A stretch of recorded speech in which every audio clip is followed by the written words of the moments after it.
Good morning. Happy Wednesday. Today we're going to be talking about how do I help kids memorize the music? How do I help them memorize music? We're in concert week or we're like this week and next week or something. The kids still don't have their music memorized. What do I do? Right? So here's a couple tips for you today. But first things first, I want to introduce myself. For those of you who are new around here, welcome. My name is Andrea Oram. I am a music teacher. I work with choirs, homeschool choirs, and music classes, pre-K through 12, and I teach lessons to all ages. So it's super fun. I do a lot of different things, and I love it.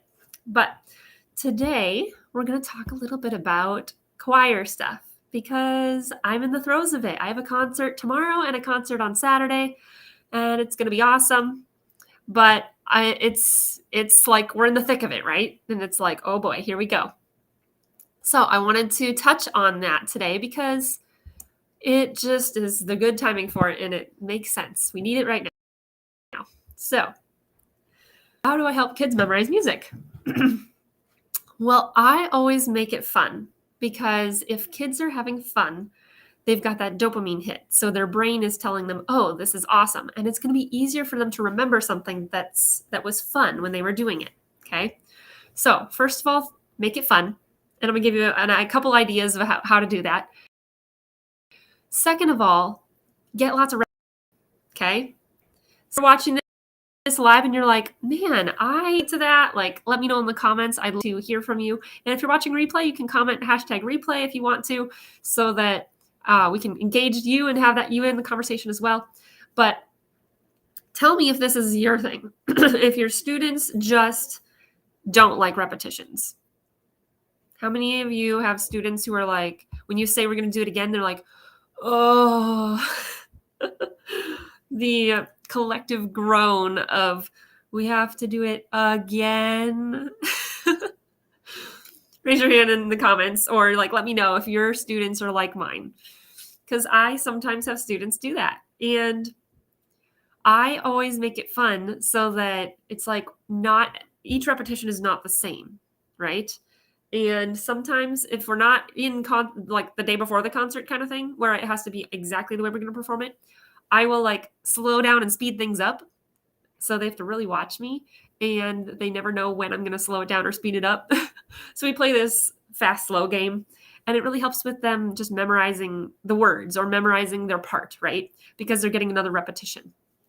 Another fun thing I like to do is an audition game where I use a little paddle that says sing and inside on different sides of it. So when they see the sing side, which I know this is kind of a little kid picture, but you could make a bigger one, like a cooler looking one for the older kids.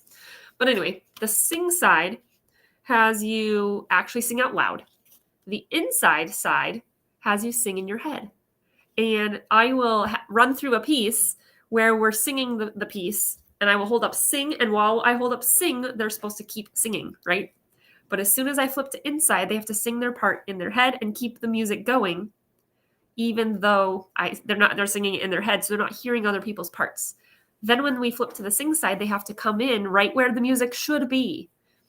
And so it's a really fun for them to, A, practice their part because they're getting repetitions, but also B, challenge their audition skills and their individual skills on, can they actually all come in at the same point? Can they keep that tempo that we were at, for example, going in their head when they're not singing out loud? So it's kind of a fun, almost assessment tool, really. I use that for a lot of different things, but the kids love it. And when they're doing really well with it, I'll pick students to do the paddle part, and they can't flip it like super fast. So that's what my one rule with the paddle. They can't just flip it like crazy, so then other kids don't know what they're doing. They have to flip it realistically and not super often. But kids love having a chance to do that. My elementary and middle school choirs love the paddle, the singing inside paddle. So that is a fun one. Fun way to get more repetitions in, and it also you can kind of see who is really understanding and remembering their part and who's not. So it's a good check-in assessment tool for you, not necessarily for a grade, but also just for a where are we at type of place. Sometimes I'll also, here's my last tidbit for you. Sometimes I will also have students sing their part staccato. So super short. Every note is super short, even if it's a long chord that they're holding, because then I can kind of hear if the initial onset of the pitch is right and is correct. And if it's not, then we can tell where some students aren't accurately hitting that note before they find the note, and they're probably listening to somebody else to find the note. So it can be really useful for that, but also it can be really useful for practicing tempo.